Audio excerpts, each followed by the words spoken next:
So day 7, and today we're going to be trying something quite different to the last couple of days where we've got into that nice rhythm of doing those front posts, back posts. We're going to be doing twist trebles.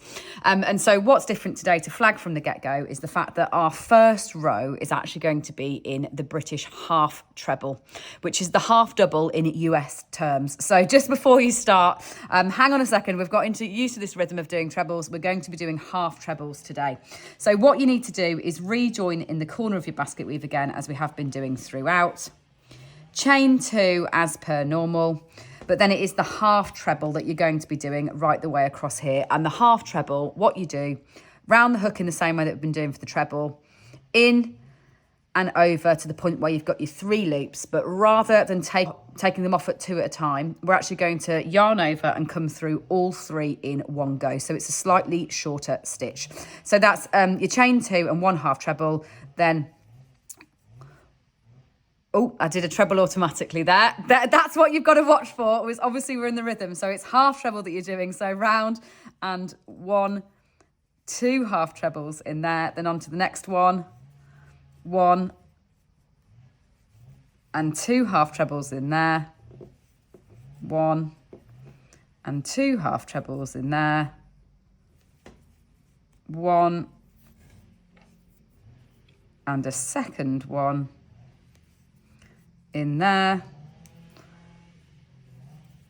and 1 and a second one in there. So you've done 12 stitches along that first section. Then we're going to do 24 into these stitches that are on our front post, back post section. And all I would say is before you start, it's probably worth counting your 24 so that you can really clearly see where they are, because they can often hide at the end. So 1, 2, 3, 4, 5, 6, 7, 8, 9, 10, 11, 12, 13, 14, 15, 16, 17, 18, 19, 20, 21, 22, 23, 24.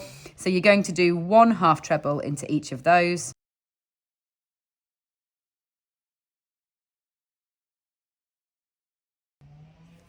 So 24 across there, and then we're going to be doing 2 half trebles into our row gaps again on this last one. So you're going to be ending with 12 stitches again here.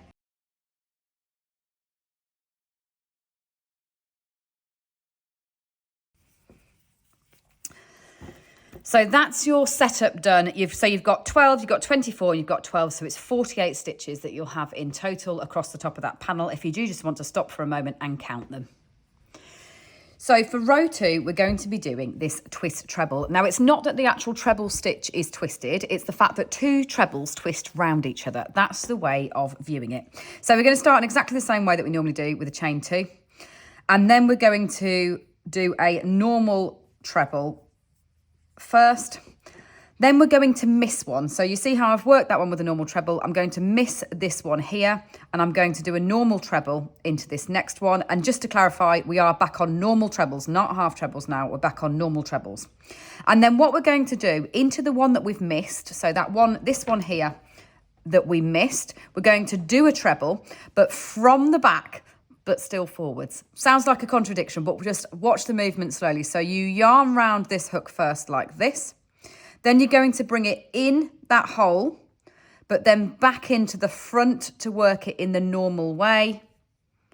And you pop a treble in there like that. And what that does is it creates a crisscross between that treble that you've just worked and that first one that you put there. So then what you do is you go back to doing missing one. So we've obviously worked this one, as you can see there. Do you see how we've worked that one?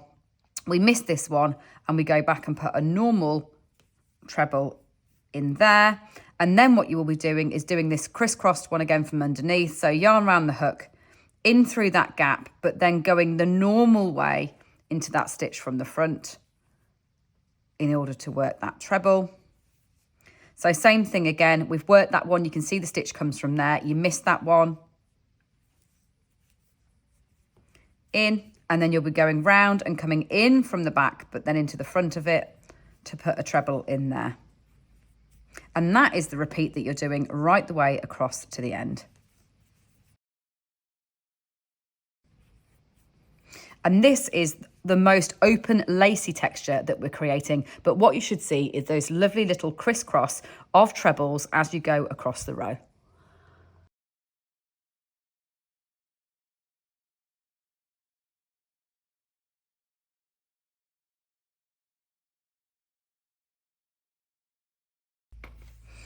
So just to do that really slowly a couple more times for you and really point out the trip up points.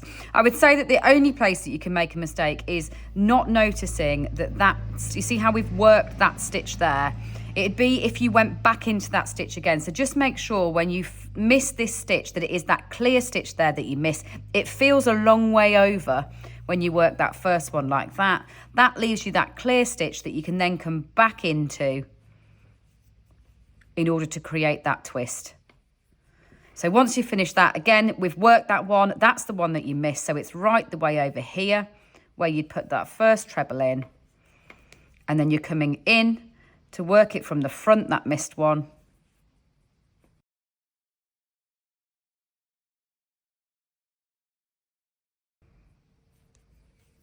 So you'll do your last twist treble repeat, and then you'll have two straightforward trebles on the end again, like we have done throughout, but just create that lovely border.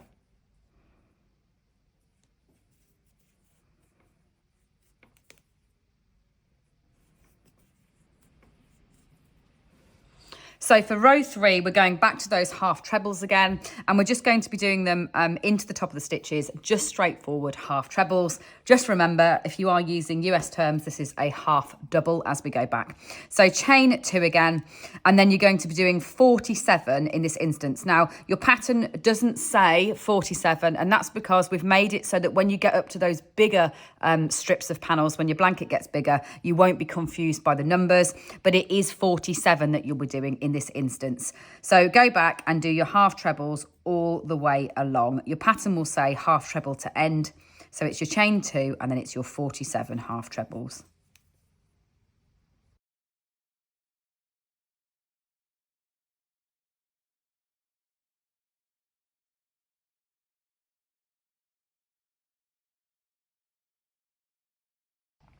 So from then on in, you're just repeating those 2 rows. So we're going to chain 2 again, going to do our normal treble,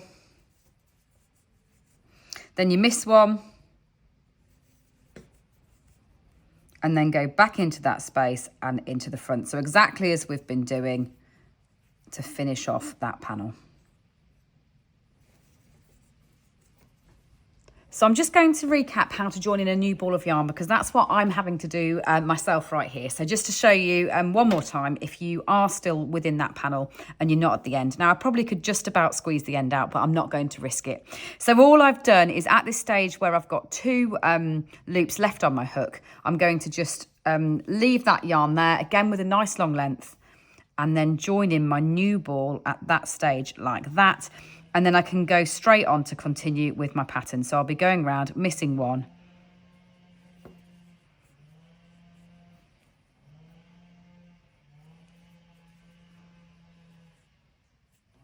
And then just pull those 2 tight, and we'll come back and sew those in afterwards. If you wanted to, so this is obviously the wrong side.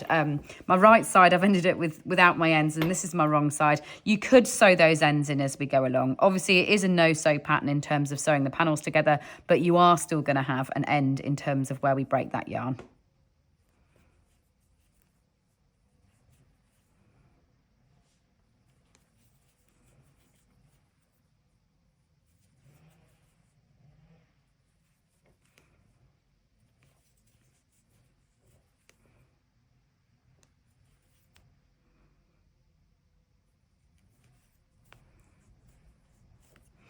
And so that is the end of that panel. Time for my final colour. Now, I've made a last minute adjustment to the colour I was going to do. I was actually going to go for charcoal originally on my last colour, but I've decided that that is far too dark for you to see what I'm doing stitch-wise, especially when we tackle the clusters on this final one. So I've actually changed, and I'm going to be using mushroom as my final colour that goes in tomorrow. So as you can see, we've now got a complete square. So I guess that's the end of the first total round. So tomorrow I'll show you how we're going to be joining on the next panel. And that's the theory of how your blanket can then continue to grow as big as you want it to be.